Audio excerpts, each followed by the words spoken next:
Hello everyone, welcome to our channel Thrust Education. इस वीडियो के माध्यम से हम देखेंगे जो कि एडिटोरियल खाकी सीरीज जो कि बिहार एसआई के लिए बहुत ही इंपॉर्टेंट होगा। जो आज का सेट नंबर जो हो जाएगा आपका 5 हो जाएगा। पिछले 4 सेट को हमने कवर कर चुका है, आज 5 हो जाएगा। नेक्स्ट डे जो हो जाएगा आपका 6 मिल जाएगा।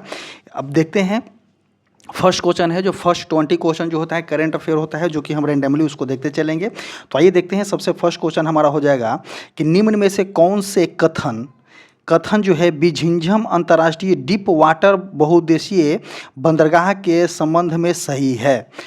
ऑप्शन देखते हैं कि क्या क्या कथन दिया गया है। कि यह भारत का पहला समर्पित कंटेनर ट्रांसशिपमेंट पोर्ट है, बिल्कुल सही हो जाएगा। इसका प्राकृतिक डीप ड्राफ्ट लगभग 20 मीटर है, जो इसे बड़े जहाज़ों के लिए उपयुक्त बनाया गया है, ये भी सही हो जाएगा। बिझिंझम उद्देशीय बंदरगाह आपका केरल में है, तो ये तीनों के तीनों कथन जो है सही है। तो इसका आंसर जो हो जाएगा कि इनमें से सभी जो है आपका कथन सही है। आगे देखते हैं नेक्स्ट क्वेश्चन। क्वेश्चन नंबर जो हो जाएगा आपका 2 हो जाएगा कि प्लास्टिक प्रदूषण के खिलाफ एक राष्ट्र एक मिशन प्लास्टिक प्रदूषण समाप्त करे राष्ट्रव्यापी जन आंदोलन अभियान को किसने लॉन्च किया है। तो इसका आंसर जो हो जाएगा आपका भूपेंद्र यादव के द्वारा लॉन्च किया गया है। अगला क्वेश्चन देखेंगे नेक्स्ट क्वेश्चन कि निम्नलिखित में से किसे संयुक्त राष्ट्र जलवायु सम्मेलन कोप 30 के लिए दक्षिण एशियाई दूत नियुक्त किया गया है। तो इसका आंसर जो हो जाएगा आपका अरुणाभ घोष हो जाएगा। अगला क्वेश्चन देखेंगे क्वेश्चन नंबर 4 कि हाल ही में चर्चा रहा आकाश तीर क्या है। तो देखते हैं कि आकाश तीर क्या हो जाएगा। तो इसका कथन 1 है कि यह शत्रु के विमानों, ड्रोन और मिसाइलों को पता लगाने, ट्रैक करने और उसे मार गिराने की स्वचालित प्रणाली है। कथन 2 देखेंगे कि यह भारतीय निर्मित स्वदेशी रक्षा प्रणाली है। ये दोनों कथन जो है, कथन 1 और कथन 2 दोनों सही है। तो इसका आंसर जो हो जाएगा आपका सी हो जाएगा। अगला क्वेश्चन देखेंगे क्वेश्चन नंबर 5 नंबर देखेंगे कि पहला राष्ट्रीय मध्यस्थता सम्मेलन 2025 का उद्घाटन कहाँ किया गया है। तो पटना में किया गया है, या अहमदाबाद में किया गया है, या भुवनेश्वर में किया गया है, या दिल्ली में किया गया है। तो इसका आंसर जो हो जाएगा आपका न्यू दिल्ली में किया गया है। नेक्स्ट क्वेश्चन देखेंगे क्वेश्चन नंबर 6 कि भारत का पहला artificial intelligence data centre park किस राज्य में स्थित है। तो ऑप्शन नंबर ए जो हो जाएगा छत्तीसगढ़ है, ऑप्शन नंबर बी जो हो जाएगा आपका उत्तर प्रदेश है, ऑप्शन नंबर सी जो हो जाएगा आपका गुजरात है, ऑप्शन नंबर डी जो है इसका बिहार है। तो अगर बात करते हैं कि भारत का पहला artificial intelligence data centre park किस राज्य में स्थित है, तो इसका आंसर जो हो जाएगा आपका छत्तीसगढ़ में स्थित है। नेक्स्ट क्वेश्चन देखेंगे क्वेश्चन नंबर 7 कि हाल ही में चर्चा में रहा भार्गव शास्त्र ड्रोन प्रणाली किस संगठन द्वारा विकसित की गई है।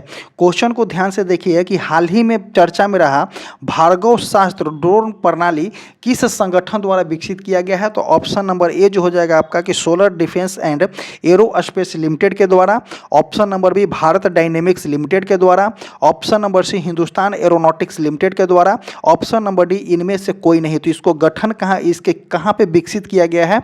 तो solar defence and aerospace limited के द्वारा जो है गठन किया गया है। नेक्स्ट क्वेश्चन देखेंगे क्वेश्चन नंबर 8 कि निम्न में से किसे हाल ही में राष्ट्रीय विधिक सेवा प्राधिकरण का अध्यक्ष नियुक्त किया गया है। तो ऑप्शन नंबर ए जो हो जाएगा आपका सोमेश तिवारी को नियुक्त किया गया है, ऑप्शन नंबर बी जो हो जाएगा आपका राकेश झा हो जाएगा, ऑप्शन नंबर सी जो हो जाएगा अजय सिंह को नियुक्त किया गया है, ऑप्शन नंबर डी जो हो जाएगा आपका सूर्यकांत को नियुक्त किया गया है। तो राष्ट्रीय विधिक सेवा प्राधिकरण का अध्यक्ष जो है आपका सूर्यकांत को बनाया गया है, ऑप्शन नंबर डी जो राइट आंसर है। आगे देखते हैं 9 नंबर कि सुरक्षा बलों द्वारा अमरनाथ यात्रा के सुरक्षित संचालन के लिए निम्न में से कौन सा ऑपरेशन शुरू किया गया है। तो option number A operation Bhola शुरू किया गया है, या option number B operation Shiva शुरू किया गया है, option number C operation Rudra शुरू किया गया है, option number D operation Amar शुरू किया गया है। तो इसका आंसर जो हो जाएगा आपका ऑपरेशन शिवा जो है शुरू किया गया है। अगला क्वेश्चन देखेंगे क्वेश्चन नंबर 10 कि गोल्डन डोम के संदर्भ में कौन से कथन सही है? गोल्डन डोम के संदर्भ में कौन सा कथन सही है? तो यह एक बहु स्तरीय मिसाइल रक्षा प्रणाली है, बिल्कुल सही हो जाएगा। इस प्रणाली इजराइल के आयरन ड्रोन के से प्रेरित है, तो ये भी सही हो जाएगा। और इसे जो है अमेरिका के द्वारा विकसित किया गया है, तो ये भी कथन जो है सही है। तो देखिए कथन ए केवल 2 नहीं होगा, 1 और 2 नहीं होगा, 1 3 नहीं होगा, तो 1 2 3 तीनों जो है इसमें सही है। तो ऑप्शन डी जो हो जाएगा सही हो जाएगा। आगे देखते हैं कि निम्न में से किस शहर में भारत का पहला best to wildlife park बनाया गया है? तो best to wildlife park कहाँ में बनाया गया है? तो ऑप्शन नंबर ए कहाँ में बनाया गया है? तो नोएडा में बनाया गया है। नेक्स्ट देखेंगे क्वेश्चन नंबर 12 कि निम्न में से किस शहर में उत्तराखंड का पहला समर्पित साइकेड गार्डन स्थापित किया गया है? तो ऑप्शन नंबर ए जो हो जाएगा आपका हल्द्वानी हो जाएगा, ऑप्शन नंबर बी रुड़की हो जाएगा, ऑप्शन नंबर सी पिथौरागढ़ हो जाएगा, ऑप्शन नंबर डी जो हो जाएगा अल्मोड़ा हो जाएगा। तो 12 का जो हो जाएगा आपका ए हो जाएगा। उत्तराखंड के हल्द्वानी में उत्तराखंड का पहला समर्पित साइकेड गार्डन स्थापित की गई है। आगे देखेंगे क्वेश्चन नंबर 13 कि चागोस द्वीप के संदर्भ में निम्नलिखित कथनों पर विचार करें। तो देखते हैं कथन 1 क्या बोला गया है कि हाल ही में इसकी संप्रभुता ब्रिटेन से मॉरिशस को सौंपी गई है, बिल्कुल सही हो जाएगा। क्योंकि जो है पहले ब्रिटेन पे कब्जा किया गया, तो ब्रिटेन जो था आपका इस चागोस द्वीप पे कब्जा कर चुका था, और यह जो है आपका हिंद महासागर में है। तो कथन 1 और 2 दोनों सही है, जो कि यहाँ पे ऑप्शन नंबर सी में जो है करेक्ट है। आगे देखेंगे क्वेश्चन नंबर 14 कि निम्न में से किसने the diary of a cricketer wife नामक किताब लिखी है? तो ये किनके द्वारा लिखा गया है? तो इसका आंसर जो हो जाएगा आपका option number A Sanjana Ganeshan के द्वारा, ऑप्शन नंबर बी रिवाज जडेजा के द्वारा, option number C Anushka Sharma के द्वारा, option number D Pooja Pujara के द्वारा जो है ये पूजा पुजारा। तो इसका आंसर जो हो जाएगा आपका कि the diary of a cricketer wife Pooja Pujara के द्वारा लिखा गया है। नेक्स्ट क्वेश्चन देखेंगे क्वेश्चन नंबर 15। क्वेश्चन नंबर 15 हो जाएगा कि निम्न में से किसने हाल ही में आयोजित मोनाको ग्रैंड प्री 2025 का खिताब जीता है?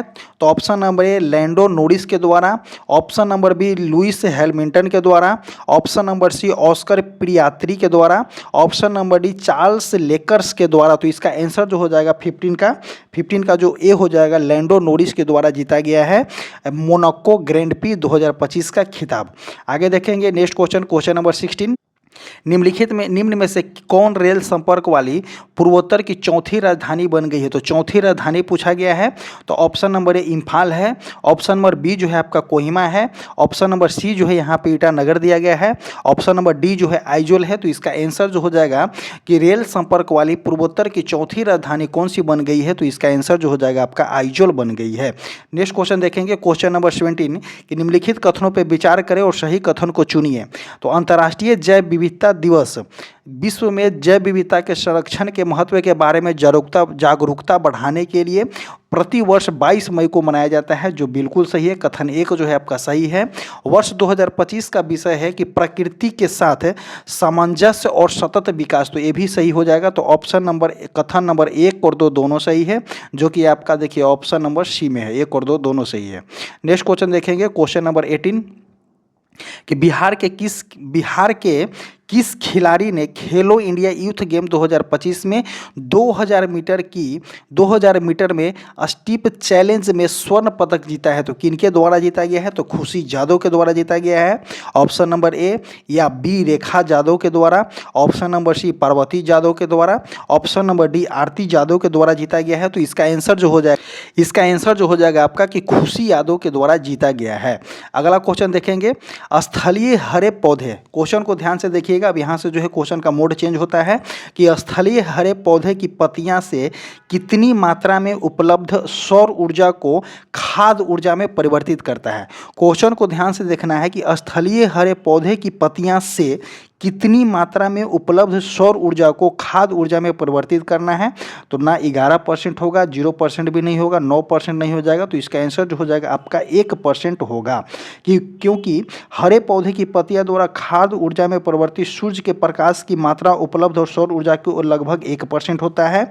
भोजन को संश्लेषित करने के लिए हरे पौधे की पत्तियां द्वारा सौर ऊर्जा को अवशोषित करने वाली प्रक्रिया को प्रकाश संश्लेषण के रूप में जाना जाता है। आगे बात करते हैं कि इस प्रकार जो है प्रकाश संश्लेषण की प्रक्रिया में शामिल मुख्य घटक कौन कौन से होते हैं, तो ये भी कभी कभी एग्जाम में पूछा जाता है कि प्रकाश संश्लेषण की प्रक्रिया में जो मुख्य घटक जो होते हैं आपका कार्बन डाइऑक्साइड होते हैं, उसके बाद आपका पानी होता है, उसके बाद आपका क्लोरोफिल होता है, और जो होता है सूर्य के प्रकाश होता है, और कभी कभी जो है आपका O2 भी दिया रहेगा, जो कि O2 जो होता है प्रकाश संश्लेषण के प्रक्रिया में शामिल नहीं होता है, ये तो होता है आपका प्रोडक्ट होता है। तो इसका आंसर जो हो जाएगा आपका ऑप्शन नंबर डी, जो बिल्कुल सही होगा। नेक्स्ट क्वेश्चन देखेंगे, क्वेश्चन नंबर 20, निम्नलिखित परियोजनाओं एवं लाभान्वित राज्य को सही सुमेलित करना है कि तुलबुल परियोजना, क्वेश्चन जो है यहाँ पे कि तुलबुल परियोजना कहाँ में है, तो आपका जम्मू कश्मीर में है। सही है। तो देखिए तुलबुल परियोजना जम्मू कश्मीर नहीं होगा। देखिए तुलबुल परियोजना जो है जम्मू कश्मीर नहीं होगा, नागा अर्जुन सागर नहीं है। देखिए इसका आंसर जो है हो जाएगा आपका कि 20 नंबर क्वेश्चन पूछा जा रहा है कि निम्नलिखित में से कौन परियोजना एवं लाभान्वित राज्य नहीं है। तो देखिए तुलबुल परियोजना से लाभान्वित राज्य कौन सा है, तो आपका जम्मू कश्मीर हो जाएगा। नागा अर्जुन सागर से लाभान्वित राज्य होता है आपका आंध्र प्रदेश है, जो बिल्कुल सही हो जाएगा यहाँ पे। और देखिए तिलैया परियोजना से लाभान्वित राज्य बिहार न होकर के कौन सा है, जो आपका झारखंड है। और तिलैया परियोजना बिहार में नहीं बल्कि झारखंड में बड़ाकर नदी पे है, बड़ाकर नदी पे बनाया गया है। और टिहरी बांध परियोजना जो है आपका उत्तराखंड में, जो बिल्कुल सही है। आगे देखते हैं नेक्स्ट क्वेश्चन। नेक्स्ट क्वेश्चन जो हो जाएगा कि धारणीय कृषि से क्या तात्पर्य है। देखिए धारणीय कृषि आखिर हम कहते किसको है, सबसे पहले ये जाने कि धारणीय कृषि जो होता है कि जो जमीनी स्तर पे काम करता है, जो मृदा की प्रजनन और पूर्ण योजन क्षमता, जैसे कि अच्छे पौधे, पोषण और मृदा प्रबंधन को संरक्षित करता है, जीवन शक्ति के भरपूर पौष्टिक भोजन का उत्पादन करता है, जिससे रोगों को जो है प्रतिरोधी क्षमता बनाता है। और इसका अगर आंसर की बात करते हैं तो धारणीय कृषि से क्या तात्पर्य है, तो विशेष फसलों के उत्पादन से, जो यहाँ पे आंसर जो हो जाएगा आपका विशेष फसलों के उत्पादन से नहीं होगा, कम भूमि में गहन, ये भी नहीं होगा। इस प्रकार के कृषि जिसमें भूमि की गुणवत्ता बनी रहती है, जहाँ भूमि की गुणवत्ता बनी रहती है, जो धारणीय कृषि के तात्पर्य होता है, जो कि आपको इसका परिभाषा भी बताया कि जो जमीनी स्तर पे काम करता है, जो मृदा की प्रजनन और पुनर्योजन क्षमता, जैसे कि पौधे जो है अच्छे पोषण और मृदा प्रबंधन की संरक्षित करते हैं। आगे देखते हैं नेक्स्ट क्वेश्चन। तो इसका आंसर जो हो जाएगा आपका सी हो जाएगा। 22 नंबर की ऊर्जा पिरामिड होता है। तो देखिए ऊर्जा पिरामिड जो होता है हमेशा जो होता है आपका उल्टा नहीं होता है, कभी कभी वाला सिस्टम को हटा दीजिए। तो ऊर्जा पिरामिड कभी भी जो होता है आपका हमेशा सीधा में होता है।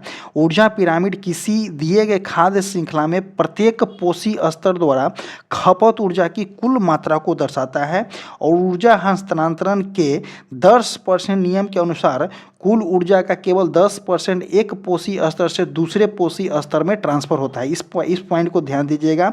इसीलिए ऊपर की परतों में उपयोगी के लिए उपलब्ध ऊर्जा की कुल मात्रा निम्न स्तर में उपलब्ध ऊर्जा की कुल मात्रा से कम होता है। जैसे बोला कर जा रहा है कि देखिए ऊपर वाले जो होता है और नीचे वाले से कम मात्रा में होता है, क्योंकि 10% जो होता है आपका ट्रांसफर होते रहता है एक पोषी स्तर से दूसरे पोषी स्तर तक। मतलब कि एक पोषी स्तर से दूसरे पोषी स्तर तक 10% ही सिर्फ मात्र ट्रांसफर होता है। तो जो होता है आपका ऊर्जा पिरामिड जो होता है एक सीधा डेल्टा के आकार में आता है। तो इसका आंसर जो हो जाएगा आपका ऑप्शन नंबर सी हो जाएगा। नेक्स्ट क्वेश्चन देखेंगे, क्वेश्चन नंबर 23 नंबर कि ज्वार पैदा करने वाला बल निम्नलिखित में से किन दो बलों के बीच अंतर होता है। तो देखते हैं कि गुरुत्वाकर्षण खिंचाव बल और केंद्र त्यागी बल। तो देखिए इसका आंसर जो हो जाएगा आपका गुरुत्वाकर्षण खिंचाव बल और केंद्र त्यागी बल ही जो हो जाएगा इसका आंसर हो जाएगा। देखिए केंद्र त्यागी बल कहने का मतलब क्या है कि इसमें बोला गया है केंद्र त्यागी बल कहने का मतलब है केंद्र त्यागी बल पृथ्वी की सतह पर ज्वार उत्पन्न करने के लिए दो प्रमुख उत्तरदायी कारक होता है, और चंद्रमा की तरफ वाले पृथ्वी के भाग पर चंद्रमा के गुरुत्वाकर्षण बल के आकर्षण के बावजूद विपरीत दिशा में एक ज्वारीय उभार आता है। चंद्रमा, सूर्य और पृथ्वी के घूर्णन के कारण उत्पन्न गुरुत्वाकर्षण बल द्वारा लगाए गए संयुक्त प्रभावों के कारण समुद्र के स्तर का बढ़ना और गिरना ही क्या कहलाता है, तो आपका ज्वार कहलाता है। नेक्स्ट क्वेश्चन देखते हैं, इसमें इसका आंसर जो हो जाएगा आपका 23 का ए हो जाएगा। नेक्स्ट क्वेश्चन जो हो जाएगा 24 नंबर कि दिए गए विकल्पों में से कौन कृष्णा की सहायक नदी नहीं है। तो देखते हैं कृष्णा की सहायक नदी कौन सी नहीं है। तो देखिए कृष्णा की सहायक नदी आपका पंचगंगा है, घाटप्रभा है, तुंगभद्रा है, पेनगंगा जो है आपका कृष्णा की सहायक नदी न होकर के, पेनगंगा कृष्णा की सहायक नहीं है, ये जो है आपका गोदावरी की सहायक नदी है। तो इसका आंसर जो हो जाएगा आपका ऑप्शन नंबर ए हो जाएगा। जैसे कि गोदावरी नदी से अगर लाभान्वित राज्य के बारे में देखते हैं तो इसका यह बेसिन महाराष्ट्र, आंध्र प्रदेश, छत्तीसगढ़, उड़ीसा, मध्य प्रदेश, कर्नाटक और केंद्र शासित प्रदेश पांडुचेरी के छोटे हिस्से में फैला होता है। और गोदावरी नदी की सहायक नदी आपका पेनगंगा होता है, बैनगंगा होता है, बर्धा होता है, मंजीरा कुछ महत्वपूर्ण नदियां हैं जो कि गोदावरी को दक्षिण भारत की गंगा भी बोला जाता है। नेक्स्ट क्वेश्चन देखते हैं। क्वेश्चन नंबर जो हो जाएगा आपका 25 नंबर क्या बोला गया है कि उत्तरी मैदानों में चलने वाली गर्म और शुष्क हवाएं जो पंजाब से लेकर के बिहार तक तथा दिल्ली से पटना के बीच तीव्र होती है, उसको हम क्या बोलते हैं? तो देखिए, नार्वेस्टर नहीं बोला जाता है। मैंगो सावर अगर मैंगो सावर कहाँ पे बोला जाता है? तो देखते हैं, मैंगो सागर जो है मानसून के पूर्व जो वर्षा होती है और कर्नाटक और केरल के दक्षिणी पश्चिमी मानसून होती है उसके पूर्व जो वर्षा होती है, और पूर्व वर्षा जो होती है और उससे केरल और कर्नाटक में जो है आम की फसलों के लिए बहुत ही फायदेमंद होता है, उसको हम क्या बोलते हैं? तो मैंगो सावर बोलते हैं। लेकिन अगर उत्तर बिहार और दिल्ली की बात बोलता है तो गर्मी में शुष्क हवाएं चलती हैं, उसको हम क्या बोलते हैं? तो उसको लू बोलते हैं।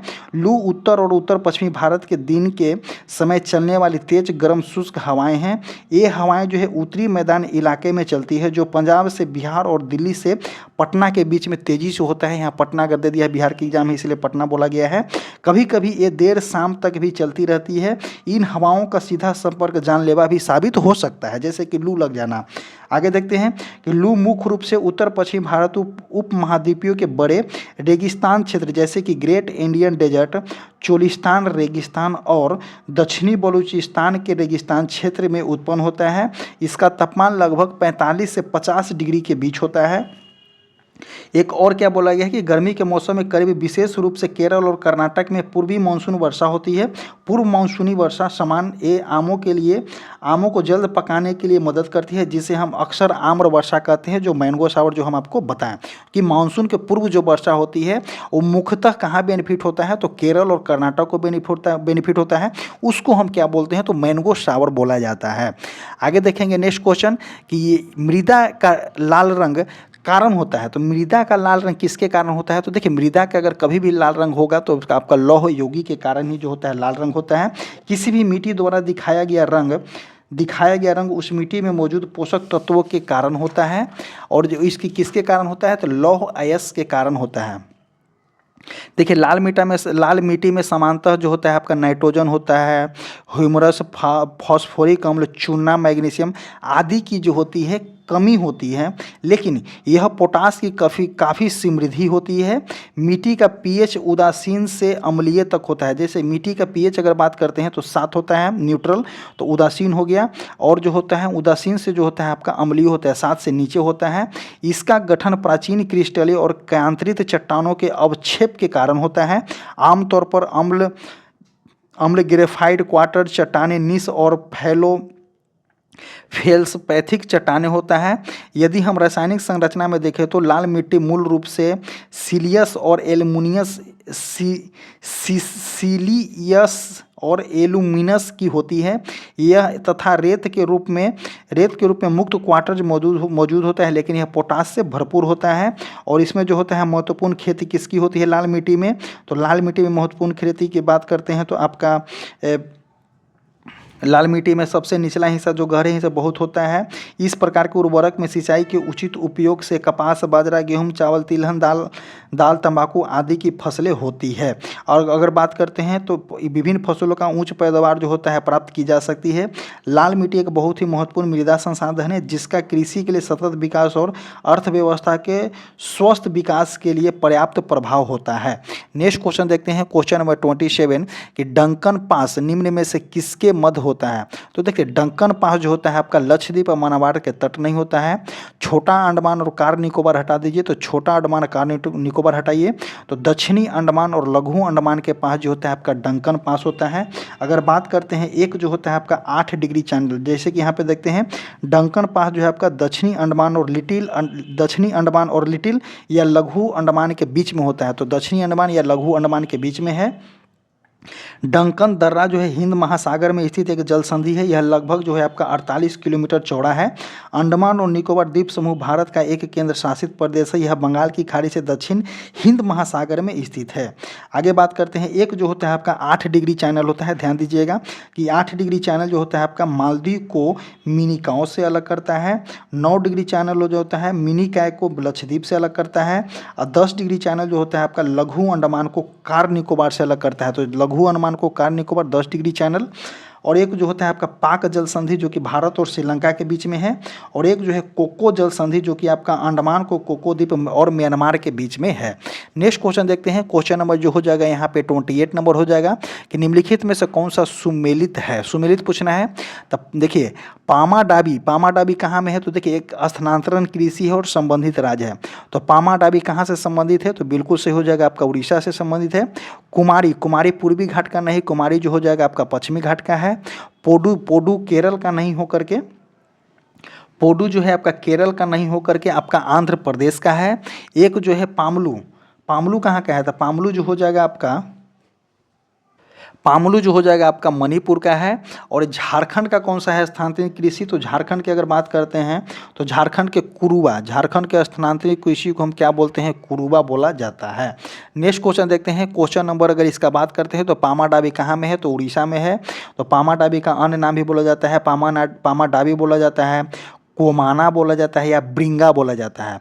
नेक्स्ट क्वेश्चन देखेंगे 29 नंबर कि दुग्ध धारा, देखिए ध्यान दीजिएगा कि दुग्ध धारा जलप्रपात की अवस्थिति किस नदी पे है। तो एक जो है दुग्ध धारा यहाँ दिया गया है, एक जो है दूध धारा होता है, दूध धारा, ये जो है आपका दुग्ध धारा दिया गया। तो दुग्ध धारा जलप्रपात जो होता है आपका नर्मदा नदी पे है। और जो है दूध धारा जलप्रपात जो है आपका दूध धारा जलप्रपात जो होता है आपका मांडवी नदी पे होता है। तो यहाँ पे दूध दिया गया है तो नर्मदा नदी हो जाएगा। तो इसका आंसर जो हो जाएगा आपका ऑप्शन नंबर डी हो जाएगा। एक जो होता है दूध धारा जो होता है आपका मांडवी नदी पे होता है। नेक्स्ट क्वेश्चन देखते हैं। एक जो यहाँ पे एक जो है दसम जलप्रपात जो कि आपका कांची नदी झारखंड में भी होता है, दसम जलप्रपात। नेक्स्ट क्वेश्चन, बराही नदी पे कौन सा जलप्रपात है, तो देखिए बराही नदी पे जो है आपका कुचिकल जलप्रपात है जो कि आपका कर्नाटक में है, जो कि भारत में सबसे ऊंचा है। भारत में सबसे ऊंचा जलप्रपात कौन है, तो कुचिकल जलप्रपात है जो कि आपका बराही नदी पे है, जो कि कर्नाटक में है। एक जो होता है आपका जोग गरसोप्पा जो कि जोग जलप्रपात, गरसोप्पा, महात्मा गांधी जलप्रपात, ये तीनों का एक ही नाम है जो कि आपका सारावती नदी पे है, कर्नाटक में है। एक जो है आपका चुलिया जलप्रपात जो कि आपका चंबल नदी राजस्थान में है। एक जो है आपका गोकक जलप्रपात जो कि घाट प्रभा नदी कर्नाटक में है। एक जो है आपका चित्रकूट जलप्रपात जो कि इंद्रावती नदी छत्तीसगढ़ में है। शिव समुद्रम जलप्रपात जो कि कावेरी नदी कर्नाटक में है। कुचिकल जलप्रपात जो कि भारत के सबसे ऊंचा जलप्रपात है, बराही नदी पे कर्नाटक में है, जो कि आपका ऑप्शन नंबर सी में दिया गया है। एक जो है आपका दसम जलप्रपात जो कि आपका कांची नदी झारखंड में है।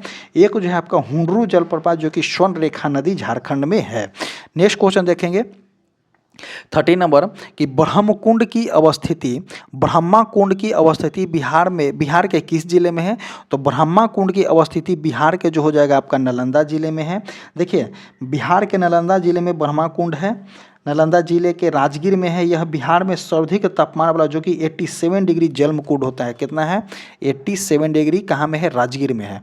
आगे देखते हैं क्वेश्चन नंबर 31 कि भारत में संसदीय सरकार के निम्नलिखित विशेषताएं हैं।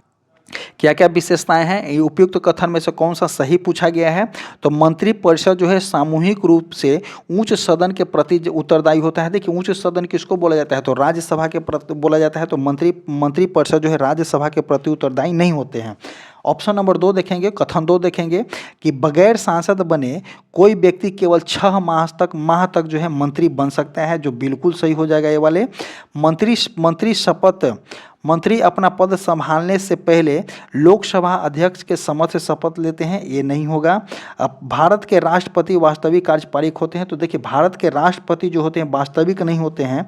देखिए भारत के राष्ट्रपति जो होता है कि नाम मात्र और वास्तविक अधिकारी होते हैं। राष्ट्रपति नाम मात्र के कार्यकारी, विधिक कार्यकारी या शीर्षक कार्यकारी होते हैं, जबकि प्रधानमंत्री जो होते हैं आपका वास्तविक कार्यकारी होते हैं या वास्तविक कार्यपालिका भी बोल सकते हैं इसको। तो इसका आंसर जो हो जाएगा आपका ऑप्शन नंबर जो हो जाएगा यहाँ पे केवल 2 जो है सही है। नेक्स्ट क्वेश्चन देखेंगे, क्वेश्चन नंबर यहाँ पे हम देखेंगे 32 नंबर कि किसी राज्य में अधिकतम कितने समय अवधि तक जो है राष्ट्रपति शासन लागू हो सकता है। तो किसी राज्य में अगर अधिकतम की बात करते हैं तो सिर्फ हम 3 वर्ष तक शासन को लगा सकते हैं। यदि संसद के दोनों सदनों में देश में राष्ट्रपति शासन लगाने की घोषणा की मंजूरी दे दी है तो यह 6 महीना तक जारी रहेगा। इसे अधिकतम 3 साल के लिए बढ़ाया जा सकता है, लेकिन हर 6 माह में इसकी मंजूरी जरूरी होती है। नेक्स्ट क्वेश्चन देखेंगे, क्वेश्चन नंबर 33 नंबर कि निम्नलिखित में से किस अनुच्छेद में पाकिस्तान के प्रवचनों करने वाले कुछ व्यक्तियों की नागरिकता के अधिकार का उल्लेख किया गया है। तो देखिए, पाकिस्तान को प्रवचन करने वाले, तो इसका आंसर जो हो जाएगा आपका, ये जो है आपका किस में है, तो भाग 2 के आर्टिकल नंबर 5 से लेकर के कब तक है, 5 से लेकर के आपका 11 में जो है नागरिकता को शामिल किया गया है। जो कि आर्टिकल नंबर 5 क्या बोलता है, नागरिकता परिभाषा बोला गया है। और अनुच्छेद नंबर 6 में बोला गया है, आर्टिकल 6 बोला गया है क्या, कि पाकिस्तान से भारत को प्रव्रजन करने वाले कुछ व्यक्ति को नागरिकता के अधिकार दिया गया है। इसका आंसर जो है आ जाएगा आपका कि पाकिस्तान को प्रव्रजन करने वाले, तो इसका आंसर जो हो जाएगा आपका बी हो जाएगा। अनुच्छेद 8 क्या बोलता है कि भारत के बाहर रहने वाले भारतीय उद्योग के कुछ व्यक्तियों के नागरिकता के अधिकार बोला गया है। अनुच्छेद 9 बोला गया है कि विदेशी राज्यों की नागरिकता स्वेच्छा से अर्जित करने वाले व्यक्तियों के भारत की नागरिकता जो हो जाएगा खत्म हो जाएगा, क्योंकि भारत जो है आपका एक नागरिकता है, नहीं कि दोहरी नागरिकता है। अनुच्छेद 10 क्या बोलता है कि विदेश नागरिकों का अधिकारों का बना रहना। अनुच्छेद 11 करता है कि इसमें किसी भी प्रकार का संशोधन की बात किया जाता है तो इस संसद द्वारा नगरपालिका के अधिकार को विधि द्वारा विनिमय किया गया है, जो कि आपका होम मिनिस्ट्री के अंतर्गत नागरिकता आती है। आगे देखेंगे क्वेश्चन नंबर 34 कि लोकसभा के अध्यक्ष को कैसे हटाया जाता है। देखेंगे लोकसभा के अध्यक्ष को कैसे हटाया जाता है, तो संसदीय कार्य मंत्री के सिफारिश पर राष्ट्रपति द्वारा, जो कि गलत हो जाएगा। लोकसभा के उपस्थिति सदस्यों के 2/3 बहुमत से पारित संकल्प के द्वारा नहीं होगा। प्रधानमंत्री की सिफारिश पर राष्ट्रपति द्वारा, ये भी नहीं हो जाएगा। तो लोकसभा के तत्कालीन सदस्य के विशेष बहुमत से पारित संकल्प के द्वारा जो है लोकसभा अध्यक्ष को हटाया जाता है। जो कि अगर बात करते हैं तो लोकसभा अध्यक्ष को भारत के संविधान के अनुच्छेद 94 के अनुसार सदन के स्पष्ट बहुमत से पारित प्रस्ताव के द्वारा हटाया जा सकता है। नेक्स्ट क्वेश्चन देखेंगे, क्वेश्चन नंबर जो हो जाएगा आपका 35 नंबर कि ग्राम सभा संबंधित प्रावधानों का उल्लेख किस अनुच्छेद के अंतर्गत किया गया है। तो देखिए, ग्राम सभा के बारे में बात करते हैं कि ग्राम सभा संबंधी जो है प्रावधानों का उल्लेख किस अनुच्छेद के अंतर्गत किया गया है। तो इसका आंसर जो हो जाएगा आपका अनुच्छेद 243A के अंतर्गत किया गया है। ग्राम सभा उन सभी वयस्कों की बैठक है जो पंचायतियों द्वारा सम्मिलित किए गए क्षेत्रों में रहते हैं। यह एक या कुछ गांव को सम्मिलित करता है। कोई भी व्यक्ति जिसकी आयु 18 वर्ष या उससे अधिक है और जिसे मतदान करने का अधिकार है, वह ग्राम सभा का सदस्य होता है, जो कि आर्टिकल नंबर 243 के अंतर्गत आ गया। आगे देखते हैं कि एक जो है आपका आर्टिकल नंबर 243B दिया गया है, तो इसका जो हो जाएगा पंचायतों के संविधान से संबंधित है। 243C दिया गया है यहाँ पे, तो ये जो हो जाएगा कि पंचायतों की संरचना से संबंधित है। और 243D जो दिया गया है कि पंचायतों को सीटों के आरक्षण से संबंधित है। नेक्स्ट क्वेश्चन देखेंगे, क्वेश्चन नंबर जो हो जाएगा आपका 36 नंबर कि संविधान की प्रस्तावना में निम्न में से क्या उल्लेख नहीं है। तो देखते हैं कि संविधान की प्रस्तावना में किसका उल्लेख है। तो देखिए, भारतीय संविधान के प्रस्तावना में 3 प्रकार का न्याय का उल्लेख किया गया है, जो कि आपका सामाजिक न्याय का किया गया है, उसके बाद आपका आर्थिक न्याय का किया गया है, और जो है आपका राजनीतिक न्याय का किया गया है, न कि आपका धार्मिक न्याय का किया गया है। तो इसका आंसर जो है कि आपका धार्मिक न्याय का उल्लेख नहीं किया गया है, तो ऑप्शन नंबर जो हो जाएगा यहाँ पे डी हो जाएगा। नेक्स्ट क्वेश्चन देखते हैं। नेक्स्ट क्वेश्चन जो हो जाएगा आपका क्वेश्चन नंबर 37 कि निम्न सूची को जो है आपका क्या करना है, मिलान करने वाला है कि मंत्रिमंडल सरकार। क्वेश्चन को ध्यान से देखिएगा कि क्या बोला गया है कि मंत्रिमंडल सरकार जो है आपका कहाँ से लिया गया है। तो देखिए, मंत्रिमंडल सरकार आपका ब्रिटेन से लिया गया है। केंद्र राज्य संबंध कहाँ से लिया गया है, तो केंद्र राज्य संबंध जो है आपका कनाडा से लिया जाता है। आपात संबंधित कहाँ से लिया गया है, तो आपात संबंधित आपका जर्मनी से लिया गया है। और राज्यसभा के सदस्यों के चुनाव कहाँ से लिया गया है, तो साउथ अफ्रीका से लिया गया है। तो 4-2-3-1 जिसमें हो जाएगा वो सही हो जाएगा। 4-2-3-1 ऑप्शन नंबर ए में जो है आपका बिल्कुल सही है। है। नेक्स्ट क्वेश्चन देखेंगे, क्वेश्चन नंबर 38 है कि जनसंख्या नियंत्रण एवं परिवार नियोजन संविधान के 7वीं अनुसूची के किस सूची के विषय है। इसमें जो हो जाएगा कि जनसंख्या नियंत्रण एवं परिवार नियोजन संविधान के 7वें अनुसूची के किस अनुच्छेद में आते हैं, तो इसका आंसर जो हो जाएगा आपका कि समवर्ती सूची के अंतर्गत आते हैं। समवर्ती सूची में जो होता है आपका 52 विषय होता है। संघ सूची की बात करते हैं तो 100 विषय होता है, और राज्य सूची की बात करते हैं तो आपका 61 विषय होता है, और संघ सूची और राज्य सूची दोनों को मिलाकर के समवर्ती सूची बनाया जाता है, जिसमें जो है आपका 52 विषय है। नेक्स्ट क्वेश्चन देखते हैं। नेक्स्ट क्वेश्चन जो हो जाएगा 39 नंबर कि बोहरा समिति का संबंध निम्न में से किससे है। तो देखते हैं कि बोहरा समिति का संबंध किससे है, तो राजनेताओं तथा अपराधियों की साठगांठ, यही जो हो जाएगा आपका बोहरा समिति से संबंध हो जाएगा। और बोहरा समिति आखिर बोलता क्या है, तो देखते हैं कि 1993 में जो है पीवी नरसिम्हा राव सरकार द्वारा बोहरा समिति का गठन किया गया था। इसमें सभी का ध्यान राजनेताओं, अपराधियों और नौकरशाहों के गाठजोड़ की ओर खींचा और समाधान की बताया गया था। इस समिति के अध्यक्ष तत्कालीन गृह सचिव SNN बोहरा द्वारा किया गया था। समिति के सदस्य में रा और IB के सचिव, CBI के निर्देशक और गृह मंत्रालय के विशेष सचिव आंतरिक सुरक्षा के मामले में आपको करते हैं। बोहरा समिति का गठन कब किया गया था, तो 1993 में। 1993 के मुंबई बम विस्फोटक समय हुआ था। खुफिया और जांच एजेंसियों ने दाऊद इब्राहिम गिरोह की गतिविधियां और संबंधों के बारे में विस्तृत रिपोर्ट दी थी। राजनीति के अपराधीकरण पर बोहरा समिति ने वर्ष 1993 में अपनी रिपोर्ट प्रस्तुत की। बोहरा कमेटी की रिपोर्ट अभी सार्वजनिक नहीं की गई है। देखिए, कहने का मतलब है कि बोहरा कमेटी का रिपोर्ट जो है अभी तक सार्वजनिक नहीं किया है। ये सब राजनेताओं का चाल है, जो कि 1993 से अभी तक जो है इसकी रिपोर्ट नहीं प्रस्तुत की गई है। नेक्स्ट क्वेश्चन देखेंगे, 40 नंबर क्वेश्चन कि निम्नलिखित में से कौन सा भारत के प्रथम कार्यवाहक राष्ट्रपति थे।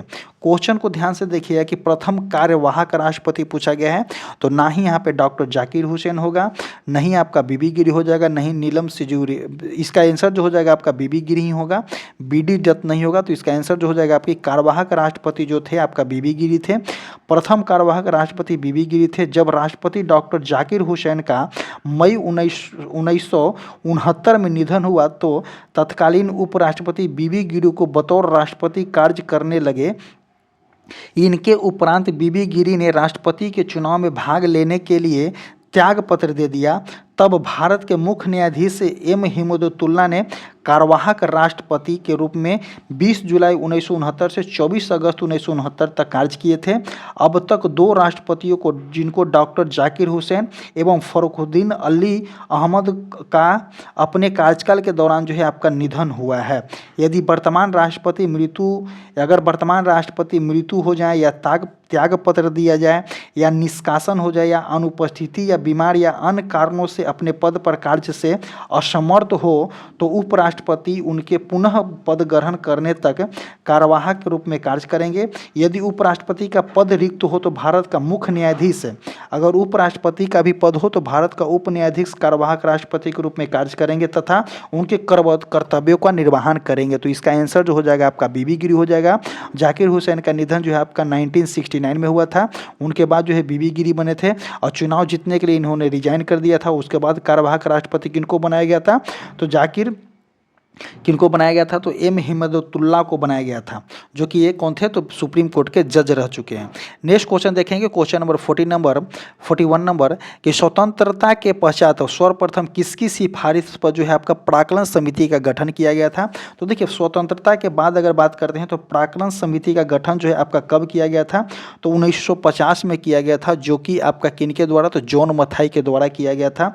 स्वतंत्रता के पश्चात पहली बार जॉन मथाई की सिफारिश पर 1950 में सर्वप्रथम प्राक्कलन समिति का गठन किया गया था।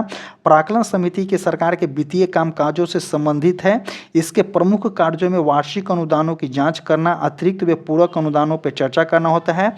प्राक्कलन समिति में सदस्यों की संख्या 30 होती है। सभी सदस्य जो है लोकसभा के अनुपातिक प्रतिनिधित्व के एकल संक्रमणीय मत द्वारा निर्वाचित होते हैं एवं उनके अध्यक्ष की नियुक्ति लोकसभा अध्यक्ष द्वारा की जाती है।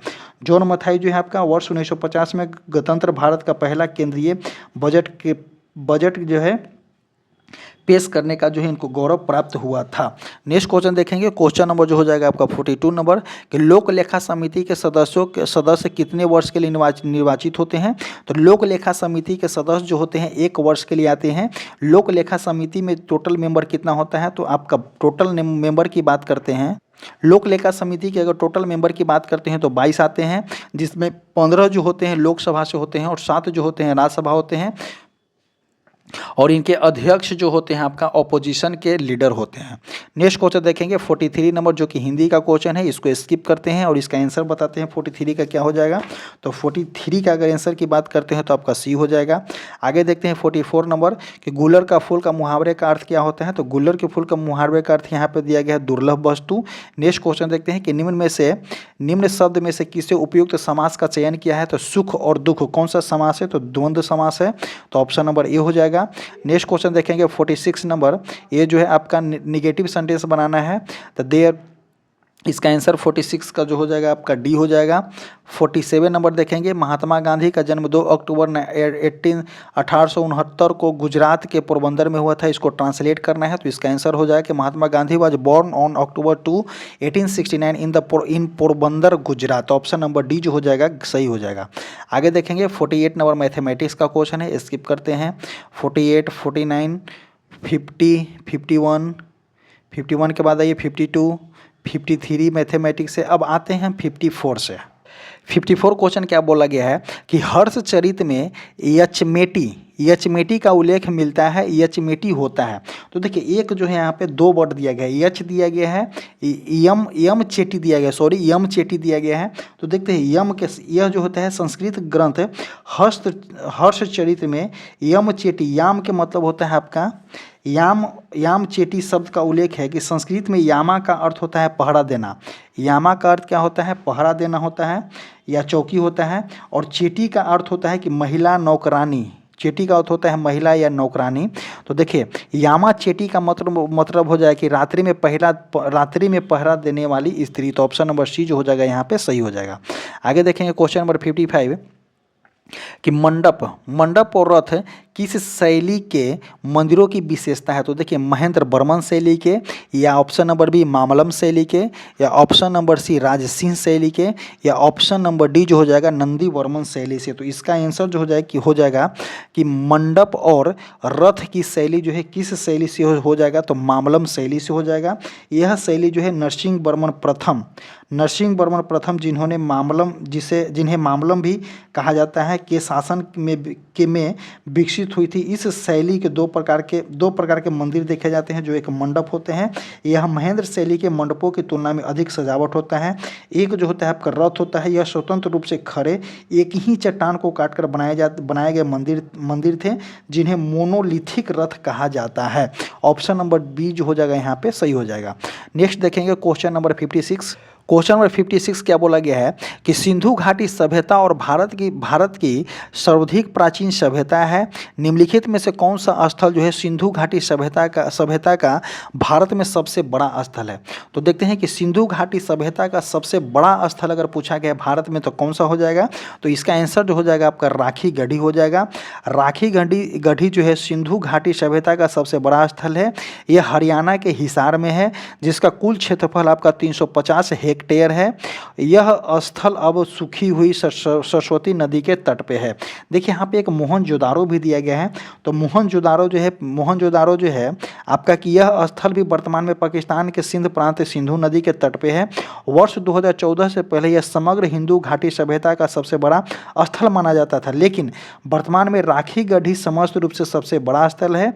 और मोहनजोदारो की खोज जो है आपका 1992 में राखल दास बनर्जी के द्वारा किया गया था। एक जो है आपका यहाँ पे हड़प्पा बोला गया है। तो हड़प्पा भी जो है आपका वर्तमान में पाकिस्तान के पंजाब प्रांत में स्थित है, जिसकी खोज आपका 1921 ईस्वी में दयाराम साहनी के द्वारा किया गया है। एक जो है आपका धौलीबीरा बोला गया है। यह गुजरात के कच्छ जिले में स्थित है और भारत में दूसरा सबसे बड़ा स्थल है। सबसे बड़ा स्थल राखी गढ़ी, दूसरा सबसे बड़ा स्थल धौलाबीरा। और जो है यह सिंधु घाटी सभ्यता के 5 सबसे बड़े ज्ञात शहर केंद्रों में से एक है। यहाँ पे उन्नत जल प्रबंध प्रणाली का विकास मिला है। नेक्स्ट क्वेश्चन देखेंगे क्वेश्चन नंबर 57 नंबर कि विष्णु पुराण किस वंश से संबंधित है। क्वेश्चन पूछा गया है कि विष्णु पुराण जो है किस वंश से संबंधित है। तो देखिए विष्णु पुराण जो हो जाएगा आपका, विष्णु पुराण जो हो जाएगा मौर्य वंश से संबंधित है। अगर बात करते हैं तो गुप्त वंश से कौन सा संबंधित है, तो गुप्त वंश से जो हो जाएगा आपका वायु पुराण संबंधित है। और मत्स्य पुराण का संबंध जो है आपका आंध्र सातवाहन से है। तो इसका आंसर जो हो जाएगा आपका कि विष्णु पुराण किससे संबंधित है, तो मौर्य वंश से। नेक्स्ट क्वेश्चन देखेंगे कि सल्तनत काल में राजस्व विभाग का प्रमुख क्या कहलाता था। तो जो सल्तनत काल जो था, राजस्व विभाग के प्रमुख को हम क्या बोलते थे, तो वजीर बोला जाता था। एक जो वजीर बोला जाता था। दिल्ली सल्तनत के प्रमुख पदानुक्रम इस तरह से है, एक वाजीर होता है जो कि प्रधानमंत्री, वजीर जो था प्रधानमंत्री समग्र प्रशासन और राजस्व संग्रह के देख रेख करता था। एक जो है वकील ए दर क्या करता था, तो जो शाही घराने और हमलों के प्रशासन के लिए जिम्मेदार होता था। एक जो है आपका मुशरिक ए मुमल्लक, इसका जो था आपके महालेखाकार वित्तीय रिकॉर्ड और राजस्व प्रबंध के प्रभारी था। एक जो है आपका खजीन का काम क्या था कि कर संग्रह और राज्य की संपत्ति के संबंध में था। नेक्स्ट क्वेश्चन देखेंगे 59 नंबर कि उत्तरकालीन मुगल सम्राट में सर्वाधिक समय तक शासन किसने किया था। तो सर्वाधिक समय तक शासन करने वाला शाह आलम द्वितीय था, जो कि आपका 48 साल तक शासन किया था, 47 साल तक शासन किया था। बहादुर शाह जफर जो थे 5 साल तक शासन किए थे। कब तक किए थे, तो 1707 से लेकर के 1712 तक।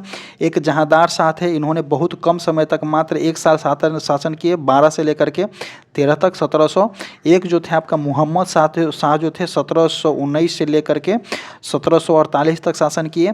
और सबसे ज़्यादा शासन कौन किए, तो शाह आलम द्वितीय की। वो भी जो है इनके शासनकाल में ज़्यादा तक प्रभावी नहीं थी, अंग्रेज के हाथ में ही था। आगे देखेंगे 60 नंबर कि विजयनगर आने वाले प्रमुख विदेशी यात्री डोमिंग प्यास किसके शासनकाल में भारत आए थे। तो देखिए डोमिंग प्यास जो थे किसके शासनकाल में भारत आए थे, तो डोमिंग प्यास एक पुर्तगाली यात्री था जो कृष्णदेव राय के शासनकाल के दौरान जो है विजयनगर साम्राज्य का दौरा किया था। किसके काल में, तो कृष्णदेव राय के काल में। तो ऑप्शन नंबर डी जो हो जाएगा यहाँ पे सही हो जाएगा। नेक्स्ट क्वेश्चन देखेंगे 60 नंबर कि निम्नलिखित में से किसके द्वारा जो है सेना को नगद वेतन देना एवं अस्थायी सेना का नींव रखा था। तो सेना को अगर नगद वेतन देने की बात किया गया था, तो ये जो था आपका अलाउद्दीन खिलजी था, जो कि उस टाइम में बहुत ही बड़ा वर्क था ये कि अलाउद्दीन खिलजी जो है दिल्ली सल्तनत का पहला सुल्तान था जिसने जो सैन्य व्यवस्था में सुधार किया था। उसने जो है सैनिकों को नगद वेतन देना शुरू किया था, जो उस समय का एक क्रांतिकारी कदम था, क्योंकि इससे पहले सैनिक को आमतौर पर भूमि के रूप में भुगतान किया जाता था, जिसे इक्ता कहा जाता था। इसके पास एक अस्थायी सेना था, उसने एक विशाल और अस्थायी केंद्रीय सेना की नींव रखी, जिसका सीधा नियंत्रण किसके पास था, तो सुल्तान के पास था। और एक जो है था अन्न सुधार कौन सा तो हुआ था, तो ये उसने भ्रष्टाचार रोकने के लिए घोड़ों को दागने, सैनिकों को हुलिया मतलब कि विवरण लिखने और बाजार नियंत्रण प्रणाली को शुरू किए थे। किसके द्वारा किया गया था, तो अलाउद्दीन खिलजी के द्वारा किया गया था। नेक्स्ट क्वेश्चन देखेंगे, क्वेश्चन नंबर 62 नंबर 62 क्या बोला गया है कि 1848 के फ्रांस की क्रांति के संबंध में निम्नलिखित कथनों पे विचार करें, और इसमें से जो है कौन सा कथन जो है सत्य को निकालना है। तो देखते हैं इस क्रांति के पीछे मुख्यतः आर्थिक कारण जिम्मेदार था, बिल्कुल सही हो जाएगा। इस क्रांति के पश्चात जो है 21 वर्ष ऊपर सभी पुरुषों को मताधिकार का अधिकार दिया गया था, ये भी सही हो जाएगा। और राष्ट्रीय सभा को गणतंत्र घोषित करने का अधिकार, राष्ट्रीय सभा को गणतंत्र घोषित कर काम के अधिकार को गारंटी दिया गया था। तो 1848 की क्रांति में यही हुआ था। तो ऑप्शन नंबर 1, 2, 3 बिल्कुल सही हो जाएगा। तो इसका ऑप्शन की बात करते हैं तो डी जो हो जाएगा सही हो जाएगा। आगे देखेंगे जो मिलान करने वाला है कि विश्व भारती के संस्थापक कौन थे। तो इसका आंसर जो हो जाएगा आपका 3 हो जाएगा, रविंद्रनाथ टैगोर थे।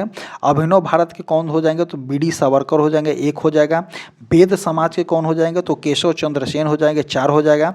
देव समाज के कौन हो जाएंगे, तो पंडित नारायण अग्निहोत्री हो जाएंगे, तो 2 हो जाएगा। तो 3, 1, 4, 2, 3, 1, 3 1 4 2 ऑप्शन नंबर डी में जो है सही है मिलान करने वाला। आगे देखते हैं 64 नंबर कि बिहार में कैदियों द्वारा नंगी हड़ताल किस आंदोलन के दौरान किया गया था। तो देखिए अगर बिहार में अगर बात करते हैं तो कैदियों द्वारा पूछा गया है कि नंगी हड़ताल किस आंदोलन में किया गया था, तो इसका आंसर जो हो जाएगा कि आपका सविनय अवज्ञा आंदोलन के टाइम किया गया था। वर्ष 1930 में बिहार के छपरा केंद्रीय कारागार जेल में बंद कैदियों ने विदेशी वस्त्रों का बहिष्कार करने के लिए यह अनूठा विरोध प्रदर्शन किया गया था। उन्होंने मांग की कि उन्हें खादी के वस्त्र उपलब्ध कराए जाएं और जब तक यह मांग पूरी न हुई तब तक उन्होंने कपड़े पहनने से इनकार कर दिया गया और नंगी हड़ताल पर बैठ गए। यह घटना भारतीय स्वतंत्रता के बिहार में एक महत्वपूर्ण योगदान में से एक था। अभी अगर कोई इस तरह से आंदोलन करे तो उसको तो मार दिया जाएगा। पहले भी मारा जाता था लेकिन अभी अगर करे तो मार दिया जाएगा पूरी तरह से। विदेशी लोग भी मारते थे। और स्वदेशी आंदोलन की शुरुआत कब किया गया था, तो 1905 से 1908 तक हुआ था। असहयोग आंदोलन की बात करते हैं तो आपका 1920 से लेकर के 1922 तक हुआ था। और भारत छोड़ो आंदोलन की बात करते हैं तो आपका 1942 में किया गया था।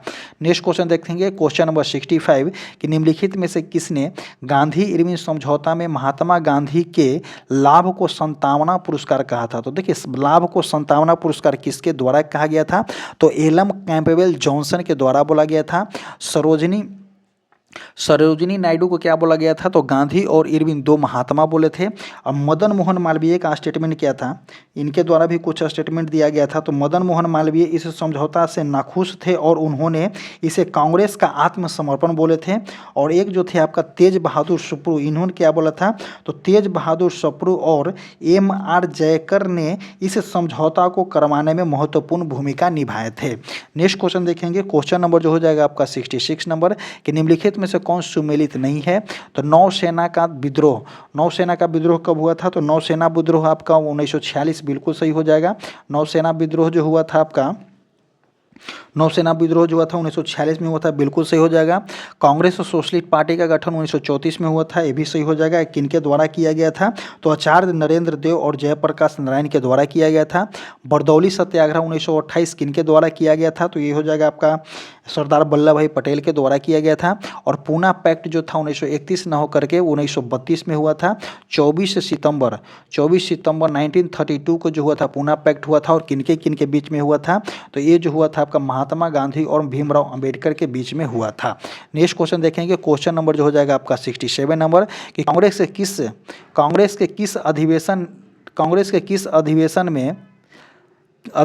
किस अधिवेशन में सदस्यों के खादी वस्त्र अनिवार्य कर दिया गया था। तो देखिए कांग्रेस के किस अधिवेशन में, तो 1926 के अधिवेशन में कहाँ में हुआ था, तो गुवाहाटी में अधिवेशन हुआ था। कितना नंबर का अधिवेशन हुआ था, तो 41 नंबर का अधिवेशन हुआ था। उसमें अध्यक्ष कौन थे, तो एम श्रीनिवास अयंगर द्वारा किया गया था। इस अधिवेशन में कांग्रेस के सभी सदस्यों को खादी वस्त्र पहनना अनिवार्य कर दिया गया था। तो इसका आंसर जो हो जाएगा आपका सी हो जाएगा। नेक्स्ट क्वेश्चन देखेंगे 68 नंबर कि स्वराज मेरा जन्मसिद्ध अधिकार है और मैं इसे लेकर रहूँगा।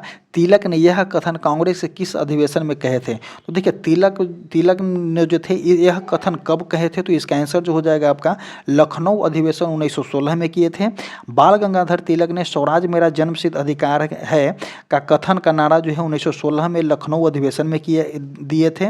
आगे देखते हैं कि लोकमान्य तिलक कौन थे, तो उन्होंने 23 जुलाई 1856 को, इनका जन्म जो था आपका 1857 के एक साल पहले हुआ था, महाराष्ट्र के रत्नागिरी में हुआ था। इन्होंने अपने सहयोगी गोपाल गणेश अगरकर और अन्य के साथ जो है डेक्कन एजुकेशन सोसाइटी 1884 के संस्थापक थे।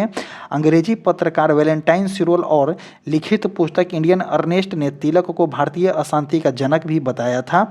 लाला लाजपत राय बिपिन चंद्र पाल के साथ वह उग्रवादी दृष्टिकोण वाले लाल बाल पाल नेताओं की एक तिकड़ी का हिस्सा थे। नेक्स्ट क्वेश्चन देखेंगे, क्वेश्चन नंबर जो हो जाएगा आपका 69 नंबर, जो कि ये क्वेश्चन जो है आपका किसका है, तो ये क्वेश्चन जो है आपका एक न्यूमेरिकल है कि 100 वाट का बल्ब है, 100 वाट का बल्ब है, 10 घंटे जलाया जाता है और जलाए जाने पर प्रत्येक दिन कितने यूनिट आ जाएगा। तो देखिए 10 घंटे 100 वाट का बल्ब है और 10 घंटे जलाया जा रहा है, तो प्रत्येक यूनिट जो हो जाएगा आपका 1000 से इसको डिवाइड हो जाता है किसके लिए, यूनिट में लाने के लिए, तो इसका आंसर जो हो जाएगा आपका 1 यूनिट हो जाएगा। आगे देखेंगे नेक्स्ट क्वेश्चन 70 नंबर कि प्राथमिक इंद्रधनुष से क्या होता है। देखिए प्राथमिक इंद्रधनुष की बात करते हैं तो प्राथमिक इंद्रधनुष में 2 बार अपवर्तन होता है और एक बार जो है कुल आंतरिक परावर्तन होता है। तो इसका आंसर जो हो जाएगा कि प्राथमिक इंद्रधनुष में एक पूर्ण आंतरिक परावर्तन और निलंबन जो है वर्षा बूंदों द्वारा दोहरे अपवर्तन का परिणाम होता है। आगे देखते हैं नेक्स्ट क्वेश्चन। अगर बात करते हैं कि प्राथमिक इंद्रधनुष 3 चरणों की प्रक्रिया का परिणाम होता है, जैसे कि अपवर्तन, परावर्तन और अपवर्तन। नेक्स्ट क्वेश्चन देखते हैं। क्वेश्चन नंबर जो हो जाएगा आपका 71 नंबर क्या कर रहा है कि सार्वत्रिक गुरुत्वाकर्षण नियतांक कौन सा होता है। तो इसको आपको याद करना हो जाएगा 6.67 × 10⁻11 newton square K G metre square हो जाएगा। तो ऑप्शन नंबर जो हो जाएगा यहाँ पे सी हो जाएगा। नेक्स्ट क्वेश्चन देखेंगे क्वेश्चन नंबर 72 नंबर कि यदि लोलक को भूमध्य रेखा, क्वेश्चन क्या बोला गया, यदि लोलक को भूमध्य रेखा से ध्रुवों की ओर ले जाया जाता है तो उसका आवर्तकाल क्या हो जाएगा। सबसे पहले आवर्तकाल का फॉर्मूला लिखिए, क्योंकि साइंस जो होता है मैक्सिमम फार्मूला से ही आप बना सकते हैं इसको। तो टी बराबर होता है 2π जो होता है L/G होता है। अब आते हैं हम यहाँ पे जी के वैल्यू पे आते हैं कि यदि लोलक को भूमध्य रेखा से ध्रुवों पर ले जाता है, तो अगर मानते हैं किसको, तो स्मॉल जी को अगर बात करते हैं, गुरुत्व को अगर स्मॉल जी को अगर भूमध्य रेखा से ध्रुवों की ओर ले जाते हैं तो जी का वैल्यू जो होता है यहाँ पे क्या होता है, बढ़ जाता है। और जैसे ही जी का वैल्यू बढ़ेगा तो आवर्तकाल क्या हो जाएगा, घटेगा। तो यहाँ पे क्या हो जाएगा, तो न्यूनतम हो जाएगा, option number B. Next question देखेंगे क्वेश्चन नंबर 73 नंबर कील उखाड़ने का हथौड़ा किस उत्तोलक श्रेणी में आता है। तो देखिए कील उखाड़ने का हथौड़ा जो होता है आपका प्राथमिक उत्तोलक के अंतर्गत आता है, क्योंकि देखिए प्रथम उत्तोलक जो होता है भार और लगाए गए बल के बीच में आधार होता है। इस क्रम में बल आलंब भार के रूप में दर्शाता है। यह उत्तोलक का सबसे मूलभूत प्रकार है। प्राथमिक के अंतर्गत जो होता है कैंची आ गया, पिलास आ गया, तराजू, कील उखाड़ने की मशीन, शीश झूला, हैंडपंप, ये सभी जो है आपका प्राथमिक उत्तोलक के अंतर्गत आता है। और द्वितीय उत्तोलक के अंतर्गत की बात करते हैं तो सरौता आ जाएगा, नींबू निचोड़ने की मशीन आ जाएगा, खैनी काटने की मशीन, एक पहिए की गाड़ी, कूड़ा ढोने वाली गाड़ी, ये सभी जो होता है द्वितीय उत्तोलक में आते हैं। तृतीय उत्तोलक की बात करते हैं तो चिमटा आ जाएगा, मनुष्य का हाथ जो है आपका तृतीय उत्तोलक के अंतर्गत आता है। नेक्स्ट क्वेश्चन देखेंगे क्वेश्चन नंबर 74 नंबर कि जब किसी वस्तु को पानी में डुबाया जाता है तो उसके भार में कमी निम्न में से किसके बराबर होता है। यह जो है आपका एक आर्किमिडीज का सिद्धांत है कि जब कोई भी वस्तु को किसी तरल पदार्थ में डूबी होती है उस पर एक जो है आपका ऊर्ध्वगामी बल कार्य करता है, जिसके परिणाम द्रव के भार के बराबर हो जाता है। तो देखिए द्रव के हटाए गए आयतन के बराबर नहीं, द्रव की मात्रा के बराबर, ऑप्शन नंबर बी हो जाएगा यहाँ पे सही हो जाएगा। नेक्स्ट देखते हैं कि मतदान के समय प्रयुक्त अमिट स्याही जो कि मिटने वाला नहीं हो किस पदार्थ की बनी होती है। तो ये जो होता है आपका सिल्वर नाइट्रेट की बनी होती है। अब जो है सिल्वर नाइट्रेट जो है आपका सिल्वर नाइट्रेट का यूज जो है इसको जो है सबसे पहले कब किया गया था, तो भारत चुनाव आयोग के लिए CS आयर द्वारा विकसित इसका उल्लेख प्रतिनिधि अधिनियम 1951 में किया गया है। मैसूर पेटेंट एंड वर्निश लिमिटेड ने 1962 में लाइसेंस प्राप्त किया था। इस स्याही का निर्माण और निर्यात 25 से अधिक देशों में किया जाता है, जो चुनाव प्रक्रिया में सबसे व्यापक रूप से महत्व को देता है। इसका आंसर जो हो जाएगा आपका सिल्वर नाइट्रेट हो जाएगा। देखिए इस क्वेश्चन को इंपॉर्टेंट मानिएगा क्योंकि बिहार में जो इस बार इलेक्शन हुआ है तो इनकेस क्वेश्चन पूछा जा सकता हो। नेक्स्ट देखते हैं निम्नलिखित में से कौन गलत सुमेलित है। तो वाष्पीकरण क्या होता है, तो द्रव से गैस में वाष्पीकरण होता है, जो बिल्कुल सही है। ऊर्ध्वपातन क्या होता है, जो ठोस से डायरेक्ट गैस बन जाता है, जैसे कि कपूर हो गया, नाइट्रोथिलीन हो गया। एक जो है यहाँ पे संगलन दिया गया है, संगलन भी जो होता है ठोस से द्रव बनता है, लेकिन निक्षेपण दिया गया है जो द्रव से ठोस न बनता है। ये जो होता है आपका निक्षेपण जो होता है आपका गैस से डायरेक्ट जो होता है ठोस बनता है, जो ऊर्ध्वपातन के उल्टा होता है। नेक्स्ट क्वेश्चन देखेंगे, क्वेश्चन नंबर 77 जो मिलान करने वाला दिया गया है कि धोवन सोडा कौन सा है, तो धोवन सोडा का फॉर्मूला क्या होता है, तो धोवन सोडा का फॉर्मूला होता है Na2CO3 × 10H2O, तो धोवन सोडा C हो जाएगा। खाने वाला सोडा क्या होता है, तो NaHCO3 B का 4 हो जाएगा। विरंजक चूर्ण क्या होता है, तो CaOCl2 होता है, तो 2 हो जाएगा। अब प्लास्टर ऑफ पेरिस का क्या होता है, तो CaSO4 × ½ H2O होता है, तो ये हो जाएगा। तो 3 4 2 1 3 4 2 1 जो है ऑप्शन ए में ही है, बिल्कुल सही हो जाएगा। नेक्स्ट देखेंगे क्वेश्चन नंबर आपका 74 नंबर कि बॉयल नियम 4 एवं एवोगाद्रो द्वारा प्रतिपादित गैसीय नियमों के संयुक्त रूप को क्या कहते हैं, तो गैसीय नियम को संयुक्त रूप क्या हो जाता है, PV = nRT होता है, जो कि एक आदर्श गैस का नियम है। नेक्स्ट क्वेश्चन देखेंगे, इसका SC हो जाएगा। एल्कोहल से ईथर बनाने की विधि में उत्प्रेरक के रूप में निम्न में से किसका प्रयोग किया जाता है, तो देखिए ईथर से क्या बनाना है, तो एल्कोहल से हमको ईथर बनाना है। उस विधि में उत्प्रेरक के रूप में हम किसका यूज करते हैं, तो उसकी अगर बात करते हैं तो उत्प्रेरक के रूप में हम गर्म एल्यूमिना का यूज करते हैं। एल्कोहल से ईथर बनाने की प्रक्रिया जो है निर्जलीकरण का उदाहरण है। इस अभिक्रिया में उत्प्रेरक जो होता है महत्वपूर्ण भूमिका निभाता है।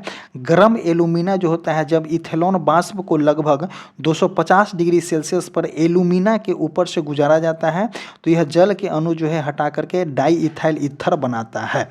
नेक्स्ट क्वेश्चन देखेंगे, एक जो है आपका क्यूप्रिक क्लोराइड बोला गया है, तो क्यूप्रिक क्लोराइड क्या करता है, क्यूप्रिक क्लोराइड जो है आमतौर पर कार्बनिक संश्लेषण में उत्प्रेरक के रूप में विशेष अभिक्रियाओं के लिए उपयोगी नहीं किया जाता है। एक जो है आपका निकेल दिया गया है, निकेल जो होता है आपका ये जो होता है आपका हाइड्रोजनीकरण अभिक्रिया में उत्प्रेरक के रूप में कार्य करता है। और जो है आपका एक नाइट्रोजन के ऑक्साइड बोला गया है, तो नाइट्रोजन के ऑक्साइड का उपयोग जो है आपका आमतौर पर सल्फ्यूरिक एसिड बनाने के लिए चैम्बर प्रक्रिया में या कुछ गैसीय चरण की अभिक्रिया से उसको उत्प्रेरक के रूप में कार्य की जाती है। नेक्स्ट क्वेश्चन देखेंगे, क्वेश्चन नंबर 18 नंबर कि शुष्क सेल में विद्युत अपघटन के रूप में किसका उपयोग किया जाता है, तो देखिए KOH का नहीं, H2SO4 का यूज हम कार के बैटरी में करते हैं। तो यहाँ जो हो जाएगा हम किसका उपयोग करते हैं, तो नौशादर अमोनिया क्लोराइड का यूज करते हैं, तो ऑप्शन नंबर जो हो जाएगा C हो जाएगा। अमोनिया क्लोराइड का हम यूज करते हैं। नेक्स्ट क्वेश्चन देखते हैं, क्वेश्चन नंबर जो हो जाएगा आपका 81 नंबर होगा। 81 क्या बोला गया है कि हृदय की पेशी कोशिकाएं कैसी होती है, तो देखिए हृदय की पेशी कोशिकाएं जो होती है आपका बेलनाकार होती है और शाखित होती है और एक केंद्रीय होती है, तो ऑप्शन नंबर डी जो हो जाएगा यहाँ सही होगा। आगे देखेंगे 82 नंबर कि रक्त शर्करा को नियंत्रण करने के लिए इंसुलिन का स्राव निम्नलिखित में से किस ग्रंथि द्वारा होता है, तो इंसुलिन का स्राव पूछा गया है कि इंसुलिन का स्राव निम्नलिखित में से किस ग्रंथि द्वारा होता है, तो आपका जो है अग्नाशय के द्वारा होता है। इंसुलिन रक्त प्रवाह में से ग्लूकोज को कोशिकाओं में ले जाने में मदद करता है। यहाँ जहाँ इसका उपयोग जो है ऊर्जा के लिए किया जाता है, यह रक्त शर्करा के स्तर को बहुत अधिक या बहुत कम होने से बचाता है, जिससे रक्त शर्करा का स्तर जो है आपका नियंत्रित रहता है। नेक्स्ट क्वेश्चन देखेंगे, क्वेश्चन नंबर 83 नंबर कि पीयूष ग्रंथि को नियंत्रण कौन करता है। देखिए पीयूष ग्रंथि को नियंत्रण किसके द्वारा होता है, तो हाइपोथैलेमस के द्वारा जो है पीयूष ग्रंथि का नियंत्रण किया जाता है। एक जो है यहाँ पे पीनियल ग्रंथि दिया गया है, यह जो है आपका मेलाटोनिन हार्मोन बनाती है जो नींद के चक्र को नियंत्रण करता है। इसे जो है पीयूष ग्रंथि द्वारा नियंत्रण नहीं की जाती है, तो पीनियल ग्रंथि को पीयूष ग्रंथि द्वारा नियंत्रण नहीं किया जाता है। एक जो यहाँ पे थायराइड ग्रंथि को हम किसके द्वारा नियंत्रण करते हैं, तो थायराइड ग्रंथि का नियंत्रण जो होता है आपका पीयूष ग्रंथि के द्वारा होता है। और एड्रिनल ग्रंथि का नियंत्रण भी जो होता है पीयूष ग्रंथि के द्वारा होता है, बट पीयूष ग्रंथि का नियंत्रण जो होता है आपका हाइपोथैलेमस के द्वारा होता है। यह पीयूष ग्रंथि को हार्मोन जारी करने या स्राव रोकने के लिए संकेत भेजता है। यह पीयूष ग्रंथि का मुख्य जो है आपका नियंत्रक है। नेक्स्ट क्वेश्चन देखेंगे 84 नंबर, निम्नलिखित में से कौन सा कथन जो है फ्लोएम के बारे में सही है, तो फ्लोएम पानी और खनिज का परिवहन करता है। फ्लोएम जो है पानी और खनिज का परिवहन करता है, तो देखिए फ्लोएम वास्तविक है कि पानी और खनिज का परिवहन करता है, बट ऑप्शन नंबर बी में आते हैं क्या बोला गया है कि फ्लोएम जो है आपका फोटोजेनिक उत्पाद का परिवहन करता है। जब यहाँ पे फोटोजेनिक उत्पाद दे दिया तो ऑप्शन नंबर जो हो जाएगा बी हो जाएगा। ऐसे फ्लोएम जो है फूड का परिवहन करता है, फोटोजेनिक उत्पाद भी जो होता है आपका फूड ही होता है। तो आंसर जो हो जाएगा आपका फ्लोएम जो होता है फोटोजेनिक उत्पाद का यूज करता है। और फ्लोएम जो होता है आपका फ्लोएम जो होता है दोनों चरण में जो है परिवहन करता है। पौधे के ऊतक की संरचना और आधार के आधार पर अलग कार्य होता है। फ्लोएम तंतु। नेक्स्ट क्वेश्चन देखेंगे, इसका आंसर जो हो जाएगा आपका बी हो जाएगा। अगला क्वेश्चन देखेंगे, जल में आर्सेनिक वृद्धि में कौन सा रोग होता है? तो देखिए, जल में आर्सेनिक की मात्रा में वृद्धि से कौन सा रोग होता है? तो इसका आंसर जो हो जाएगा आपका ब्लैक फुट रोग होता है। जल में जो है आर्सेनिक की मात्रा वृद्धि होने से कौन सा रोग? ब्लैक फुट रोग होता है। पीने के जल में आर्सेनिक की उच्च सांद्रता की उपस्थिति में ब्लैक फुट की बीमारी होती है। यह रक्त वाहिकाओं की एक गंभीर बीमारी है जिसे गैंग्रीन भी कहा जाता है। एक जो होता है आपका मिनी माता रोग, मिनी माता रोग जो होता है यह पाराविसिकता के कारण होने वाला एक न्यूरोलॉजिकल सिंड्रोम है। कौन सा? तो मिनी माता होता है। अगला जो दिया गया यहाँ पे ब्लू बेबी सिंड्रोम जो होता है, यह एक ऐसी स्थिति है जहाँ बच्चों की त्वचा पर रंग नीला हो जाता है। यह बच्चों के रक्त में हीमोग्लोबिन की मात्रा को कम होने के कारण होता है। एक जो है आपका इटाई रोग होता है, यह कैडमियम विषाक्तता है और हड्डियों के नरम होने और गुर्दे के विफलता के कारण बनता है। नेक्स्ट क्वेश्चन देखेंगे, क्वेश्चन नंबर जो हो जाएगा 86 नंबर, निम्नलिखित में से कौन मालवेसी कुल का पौधा नहीं है? तो देखिए, कपास जो है मालवेसी कुल का है, भिंडी भी है, गुड़हल भी है, और सरसों जो है आपका मालवेसी कुल के अंतर्गत नहीं आता है। सरसों पौधा जो होता है आपका सरसों बैसरेकेसी परिवार, सरसों जो है आपका सरसों जो है बैसरीकेसी परिवार, जिसे हम क्रूसीफेरा भी कहते हैं, उस संबंध में आता है। अगला देखेंगे क्वेश्चन नंबर 87, निम्नलिखित में से पौधे की वृद्धि को नियंत्रण करने वाला हार्मोन कौन है? तो पौधे की वृद्धि को नियंत्रण करने वाला हार्मोन की बात करते हैं तो आपका ऑक्सिन हार्मोन होता है। ऑक्सिन की खोज जो है आपका 1880 ईस्वी में डार्विन ने किया था। यह पौधे की वृद्धि को नियंत्रण करने वाला हार्मोन है। इसका निर्माण पौधे के ऊपरी हिस्सा में होता है।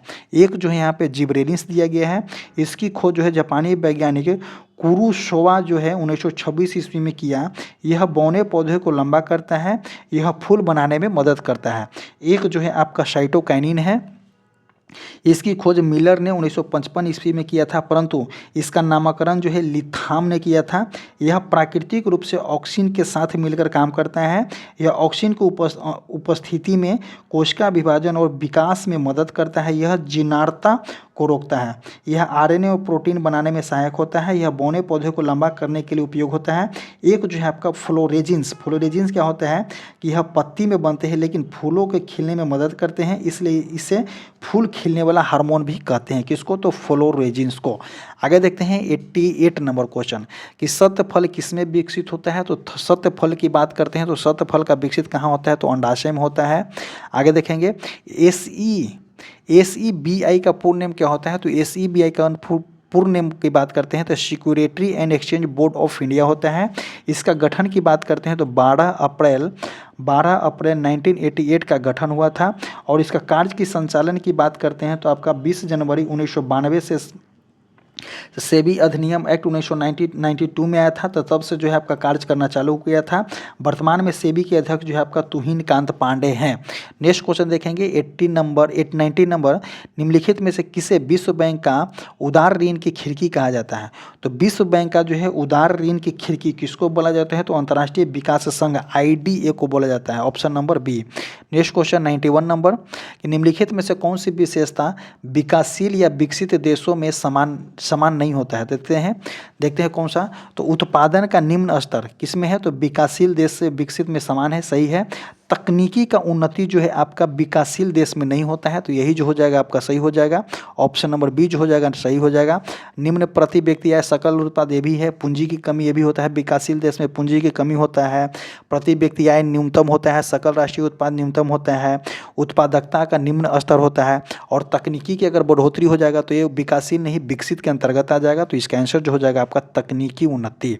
आगे देखेंगे 92 नंबर कि प्रथम पंचवर्षीय योजना जो है PC महान योजना जो है महान नोबलिस के विचार पर आधारित था। तो देखिए, प्रथम जो है महान नोबलिस के आधार पर नहीं, प्रथम योजना जो था आपका प्रथम योजना जो था आपका हेरार एंड डोवर योजना पे था, और जो है आपका मॉडल पे था। महान नोबलिस ने मुंबई में भारतीय सांख्यिकी संस्था की स्थापना किया था, जो ये सही है। महान नोबलिस को जो है भारतीय योजना का निर्माता बोला जाता है, नहीं होगा। तो इसका ऑप्शन जो हो जाएगा आपका केवल 2 जो है इसमें सही है। कथन 2 जो है आपका क्या है? कथन जो 2 जो है इसमें सिर्फ असत्य है। एज वाला जो है आपका मुंबई में न होकर के कहाँ में है, तो कोलकाता में है। और प्रथम पंचवर्षीय योजना जो है पीसी महानोबिस पर आधारित है, ये भी सही हो जाएगा। महानोबिस भारतीय योजना का निर्माता, ये भी सही हो जाएगा। तो ऑप्शन नंबर जो हो जाएगा इसमें केवल 2 जो है आपका असत्य है, सॉरी जो हम गलत बता दिए। आगे देखते हैं नेक्स्ट क्वेश्चन 93 नंबर। चीन का जो है आपका मुद्रा पूछा गया है। चीन का मुद्रा क्या है, तो चीन का मुद्रा की बात करते हैं आपका चीन बीजिंग युआन, एक का जो हो जाएगा 4 हो जाएगा। कोरिया का क्या हो जाएगा, तो वॉन हो जाएगा 5 हो जाएगा। जापान का टोक्यो येन होता है तो 1 हो जाएगा। सिंगापुर का डॉलर होता है। और जर्मनी का जो हो जाएगा यूरो हो जाएगा। तो 4 5 1 2 3 4 5 4 5 1 2 3 ऑप्शन नंबर सी जो हो जाएगा सही हो जाएगा। आगे देखेंगे question number 94 number. FEMA act किस तिथि को लागू हुआ था, तो फेमा एक्ट जो है आपका 1 जून 2000 को लागू हुआ था। ऑप्शन नंबर डी जो हो जाएगा सही हो जाएगा।